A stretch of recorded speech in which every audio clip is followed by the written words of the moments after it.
मी दौऱ्यांवरतीच आहे, पण मला या गोष्टीचा विश्वास आहे की सरकार याच्यामध्ये पॉझिटिव्ह असा तोडगा काढेल. जे काही निर्णय घेतले जातात किंवा जे काही निर्बंध घातले जातात ते आपल्या राज्यातल्या लोकांच्या भल्यासाठी असतात, परंतु त्याच्यावरचा यशस्वी तोडगा हा सरकार नक्की काढेल.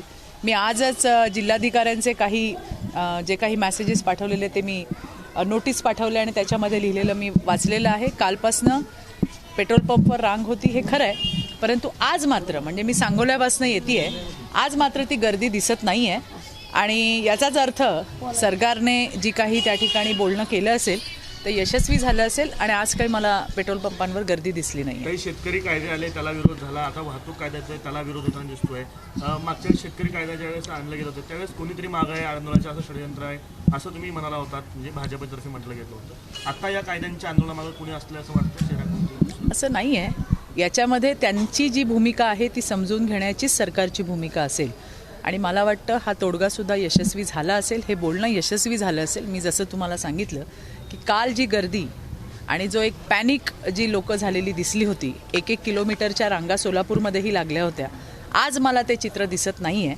बऱ्याच ठिकाणी मला पेट्रोलचे टँकर्ससुद्धा त्या ठिकाणी पेट्रोल पंपमध्ये टँक फिल करताना मी पाहिलेत. म्हणून मला असं वाटतं की याच्यामध्ये सरकारशी जे काही बोलणं जे आंदोलक होते त्यांचं झालं होतं ते यशस्वीरित्या पूर्ण झालं असं. महिला मोर्चाचे कार्यक्रम करता तुम्ही दौरे करताय, काय निमित्त आहे, लोकसभेची तयारी कशी? नाही, महाविजय 2024 आणि त्याच्यासाठी भारतीय जनता पार्टी महिला मोर्चाचा जो रोडमॅप आहे त्या संदर्भामध्ये मी आणि माझी टीम हे मेळावे नाही आहेत, ही आमची संघटनात्मक बैठक आहे आणि या ज्या सगळ्या माझ्या सहकारी आहेत त्यांच्या कामावरती आणि त्यांच्या संपर्कावरती येणाऱ्या ज्या लोकसभा आहेत त्या आम्ही अतिशय चांगल्या प्रभावीपणे त्या ठिकाणी जिंकू शकू आणि त्यासाठीच पक्षाला काय अपेक्षित आहे महिला मोर्चाकडनं त्या संदर्भातल्या या बैठका आहेत. आपल्याला सगळ्यांना कल्पना आहे की 2014 जेव्हापासून मोदीजी हे पंतप्रधान झाले त्यांनी वुमन सेंट्रिक अशा योजना आणल्या. काहीही करताना कुठलीही योजना आणतात ना, या देशातल्या महिलेचं आयुष्य कसं सुसह्य होईल याकडे त्यांनी लक्ष दिलं आणि त्याच अनुषंगाने आज आम्ही सगळ्या महाराष्ट्रातल्या महिला प्रत्येक जिल्ह्यामध्ये, मी एकटीच नाही दौरा करत, माझ्या महिला मोर्चाच्या इतरही सगळ्या सहकारी वेगळ्या वेगळ्या जिल्ह्यांमध्ये जात आहेत आणि त्या ठिकाणी आमच्या संघटनेशी, पक्ष संघटनेशीचा संवाद, पुढे आम्हाला काय अपेक्षित आहे, पक्षाला काय अपेक्षित आहे त्या संदर्भातची चर्चा. अहमदनगरच्या पाथर्डी नगर परिषदेच्या कार्यालयामध्ये मुख्याधिकाऱ्यांच्या दालनाची तोडफोड जी आहे ती शरद पवार गटाच्या पदाधिकाऱ्यांनी कार्यकर्त्यांनी केलेली आहे. हा मार्ग कितपत योग्य आहे? अधिकाऱ्यांच्या खुर्च्या तोडणं, संविधानाची भाषा करणारे जर अशा पद्धतीने वागत असतील तर अवघडच आहे सगळं. मला कल्पना नाही आहे कशामुळे खुर्च्यांची मोडतोड झाली, पण काहीही झालं तरी कायदा हातात घ्यायचा नाही आणि नेहमीच ही भाषा वापरणारे आज त्या ठिकाणी मोडतोड करतायत तर अवघड विषय आहे. उद्धव ठाकरे उद्या अंगणवाडी सेविकांचा जो बेमुदत संप आहे मुंबईमध्ये होतो त्याला भेट देणार अशी माहिती. अभिनंदन करायला पाहिजे की फेसबुकवरचे जे मुख्यमंत्री होते ते आता अंगणात आलेले आहेत, नाही का? म्हणजे 2.5 वर्ष जी महाराष्ट्राची वाट लावली घरामध्ये बसून फेसबुकवरती सरकार चालवून आणि गेल्यानंतरचं हे शहाणपण आहे. म्हणून मला असं वाटतंय की त्यांचं अभिनंदन करायला पाहिजे की उद्धवजी आता मातोश्रीवरून निघून, फेसबुकवरून निघून प्रत्यक्ष मैदानात येतात. जरांगे पाटलांनी 20 तारखेची डेडलाईन दिली, आता 3 तारीख जवळ येते, ते उपोषणावर ठाम आहे. बघा, भारतीय जनता पार्टीची आणि सरकारची मराठा आरक्षणाविषयीची जी भूमिका आहे ती अतिशय सकारात्मक आहे. पहिल्या दिवसापासून आपण पाहतोय की राज्याचे मुख्यमंत्री एकनाथराव शिंदे असतील किंवा उपमुख्यमंत्री आमचे नेते देवेंद्रजी फडणवीस असतील, यांनी नेहमीच यावर तोडगा काढण्याचीच भूमिका घेतली आणि मला विश्वास आहे की सरकार त्याच लाईनवरती काम करतंय. निश्चितपणे मराठा समाजाला आरक्षण मिळणार आणि मी भारतीय जनता पार्टीची एक कार्यकर्ता या नात्याने तुम्हाला सांगते, हे आरक्षण जर कोण मिळवून देणार तर ते महायुतीचं एकनाथराव शिंदे आणि देवेंद्रजी फडणवीस यांचं सरकारच मिळवून देणार. पण 20 तारखेला मुंबई चक्काजाम होईल असं वाटतंय आपल्याला? नाही, मला काहीच कल्पना नाही. हा सरकारचा विषय आहे. आम्ही कार्यकर्ते आहोत, आमचं काम आहे संघटना बांधणी. निश्चितपणे देवेंद्रजी असतील, एकनाथराव असतील, अजितदादा असतील, यांनी काहीतरी त्या ठिकाणी बोलणं किंवा काहीतरी काम चालू असेलच त्यावर आणि त्यामुळे आपल्याही मराठा बांधवांना इतक्या लांबून यायला लागू नये त्यासाठीचं जे काम आहे, त्यांची मागणी काय आहे? आमचं आरक्षण. आणि मला विश्वास आहे की हे सरकार निश्चितपणे आमच्या या बांधवांची मागणी मान्य करेल आणि मराठा बांधवांना सुद्धा आरक्षण मिळेल. सोलापूरमध्ये 3 मुलींनी ज्या आहेत ते आत्महत्या केल्या होत्या, म्हणजे वेगवेगळ्या घटनांमध्ये साधारणपणे 15 दिवसाच्या अंतरामध्ये या घटना घडलेल्या. कुठेतरी महिलांच्या आत्महत्येचं प्रमाण जे आहे ते वाढतं, युवती ह्यामध्ये विशेषतः जास्त प्रमाणात. बघा आता ते कशामुळे आत्महत्या केल्या मला माहीत नाही आहे, परंतु मी तुम्हाला एक नक्की सांगू शकेन, याचे विविध कारणं असू शकतील, मला माहितीच नाही आहे काय आहे ते. परंतु महिलांसाठी जे आम्ही काम करतो, आम्ही जे पाहतो, बलात्कार असेल, विनयभंग असेल, लग्नाचं आमिष दाखवून फसवणं असेल, यापुढे मोदी सरकारने जो कायदा आणला आहे, जो कायदा येऊ घातला आहे या पार्लमेंटमध्ये, तो अतिशय महत्त्वाचा आहे. तो आमच्यासारख्या देशातल्या महिलांसाठी अतिशय गरजेचा होता. आणि तो कायदा म्हणजे पॉक्सोच्या केसेस असतील किंवा 20 वर्ष 18 वर्ष आणि वरच्या महिलांवरती असणारे बलात्कार, लैंगिक अत्याचार असल्या हरामखोरांना आता थेट फाशीची शिक्षा.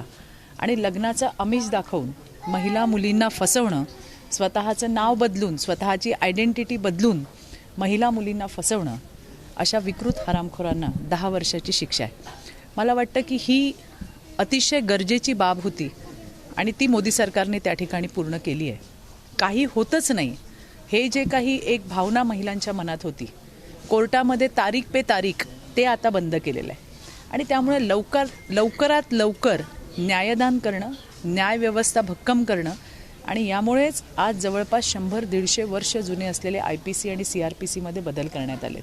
आणि हे जे 3 महत्त्वाचे निर्णय महिलांच्या सुरक्षेबाबत घेतले गेलेत, मला वाटतं हे अतिशय राज्यासाठी आणि देशासाठी महत्त्वाचे आहेत. आता या तिघींनी का आत्महत्या केल्या त्याची माहिती मी आता घेते.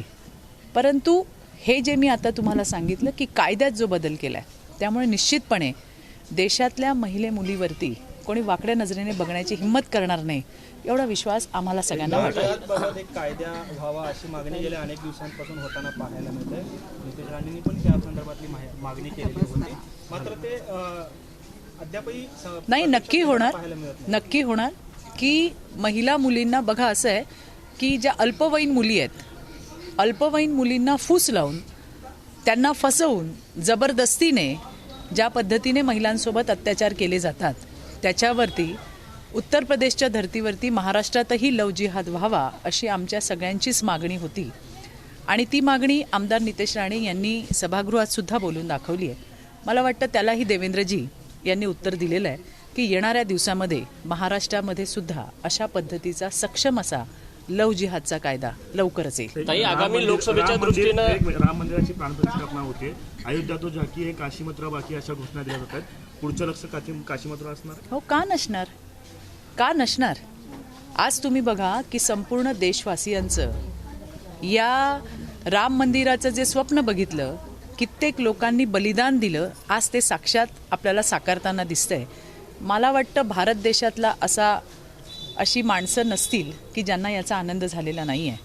आणि काशी मथुरा हे आपलंच आहे. उज्जैनचा कॉरिडॉर तुम्ही जाऊन बघून या, इतका सुंदर केला आहे. आणि अशाच पद्धतीने जी आपली देवस्थानं आहेत, जी आपली शक्तिस्थळं आहेत, त्याला चांगल्या पद्धतीने भव्य दिव्य बनवण्याचं काम हे त्या ठिकाणी होतं आहे. आणि हे फक्त धार्मिक नाही आहे.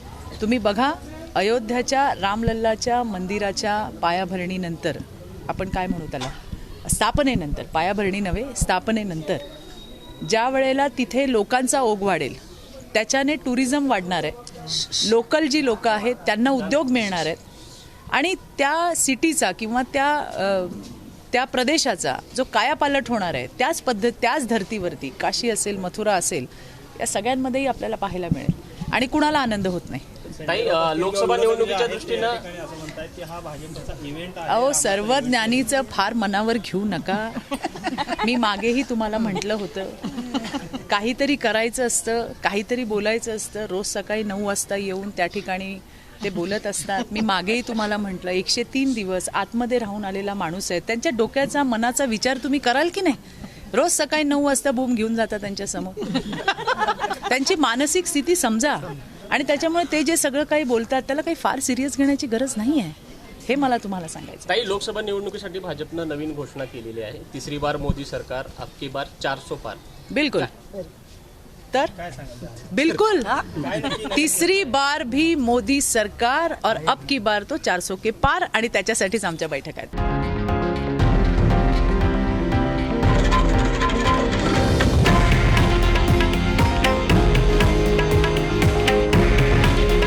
हे आहे देशातील नंबर 1 न्यूज नेटवर्क आणि आपण पाहत आहात TV9 मराठी. काळजी तुमची, हित महाराष्ट्राचं.